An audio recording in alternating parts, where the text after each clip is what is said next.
enslavement.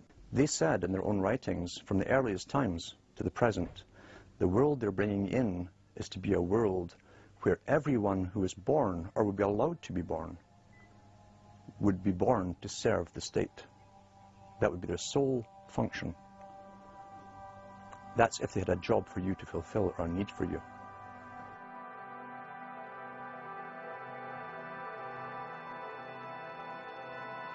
July 4th, 2009. Across the United States, citizens gathered to celebrate the Republic's founding 233 years before. Most people in the crowds were aware that America was going in the wrong direction, that things were changing for the worse. But few could grasp the sheer magnitude of corruption and looting running rampant like a disease through the heart of the nation. The engine of America's greatness is not just its liberties, but the people's willingness to fight to keep them.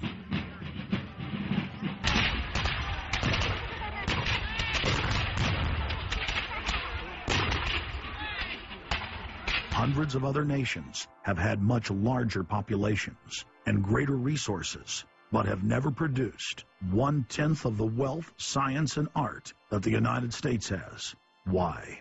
In America, you had an amazing situation because you had the founding fathers who figured out that they could deconstruct the monarchy in such a way, then reproduce it with the three primary branches of government in a way that would create checks and balances and separation of powers. So you could have room, therefore, for individuals to work within the context of a cooperative, which is a democratic system of government. But it would still have enough room for individuals to rise up and become profitable and self-sustaining and rich in the pursuit of happiness without becoming dictatorial.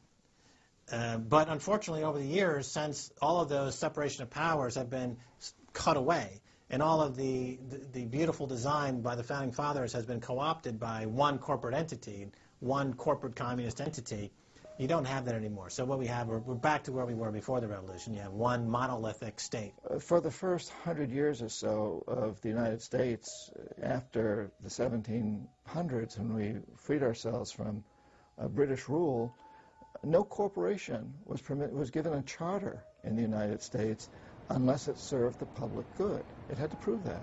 And then its charter only lasted for 10 years, or sometimes as long as the project to build a bridge or a canal or something lasted. But it had to be up for review, and it could only get charters if it was shown that it was serving the public interest.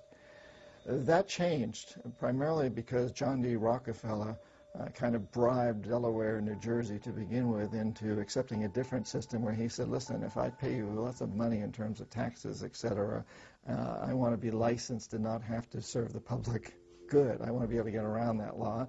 And state after state after state changed at that point. In the United States, our Constitution and Bill of Rights recognizes that individuals have innate freedoms that can never be taken away by any government. For the first time in history, the people were unbound to reach for their full potential, producing and outcompeting every other nation on earth. The rights of free speech, self-defense, private property, due process of law, and many others ignited a revolution in human development that threatened the despotic rule of monarchs and tyrants worldwide. But the corrupt elites had studied history. They knew that great civilizations could only fall from within. They know from previous experience and history that civilizations come and go and dwindle. They know the reasons why they come and go. Isn't the only hope for the planet that the industrialized civilizations collapse? Isn't it our responsibility to bring that about? Morty Strong, founder of the UN Environment Program, from his opening speech, Rio Earth Summit, 1992. Maurice Strong is the man who said that they would never allow another country to rise up as powerful as America. It will never be allowed to happen again. And he said the best thing we can do is to tear down all the factories, all the top commerce of the United States, and level it and give it back to nature. So that was the advice from this character, who has tremendous power at the United Nations and was picked up and groomed by Rockefeller himself. Over the past decades, since the Kennedy assassination approximately, you've had an ongoing oligarchical transformation of virtually every country in the world. And in the United States, it's taken the form of an oligarchical counter-revolution against the reforms of the 1930s, with the Wall Street interest asserting itself as more and more dominant. And once bankers and oligarchs have power, the things that they do, you could call them a policy. You could call it something like a tropism. It's like the way a plant responds. Naturally, since they're oligarchs, they're going to try to downgrade the standard of living of the vast majority of the population. They're going to claim that the world is overpopulated, that industrialization, industrial pollution, and overpopulation are the main problems that face the world. And they're generally going to try to crush and mortify any kind of popular democracy or mass movements with any kind of progressive content.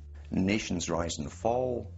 They knew how debt could never be recuperated.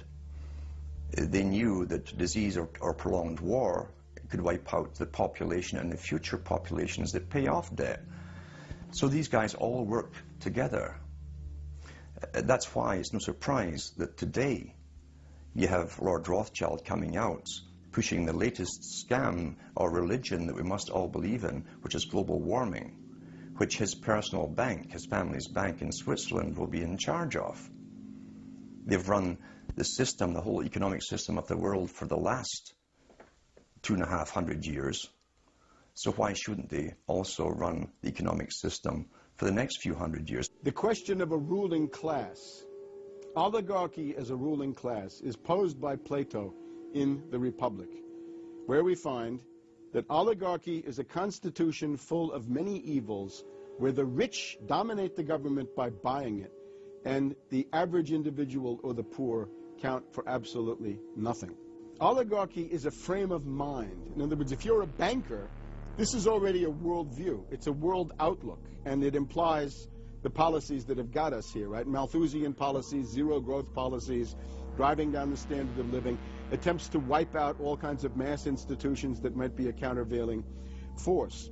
This is a scientific dictatorship, which Bertrand Russell said, and the Huxleys said, both Aldous and Julian Huxley said they would bring in the scientifically controlled society.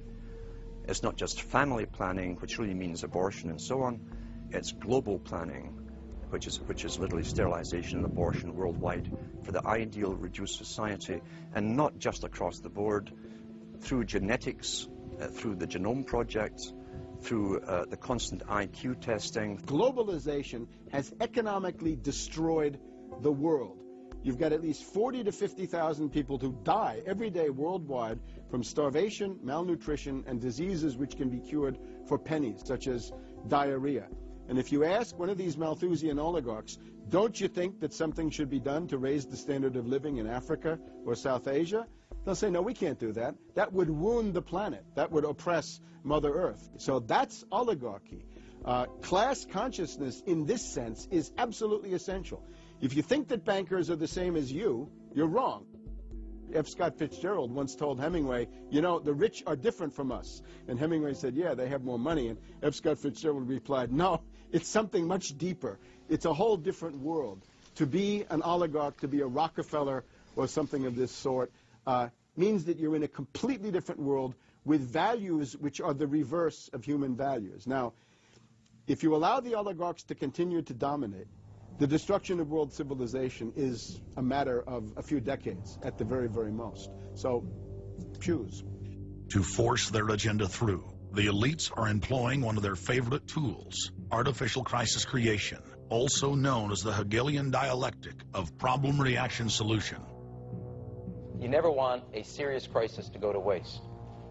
And what I mean by that, it's an opportunity to do things that you think you could not do before. The Earth's ruling elite are first and foremost monopoly men. The founder of the Rockefeller clan summed it up simply when he said, competition is a sin. Rockefeller himself said that competition was a sin. And people quipped at that, thinking it was one of his little jokes. He made many jokes about saving pennies and stuff like this.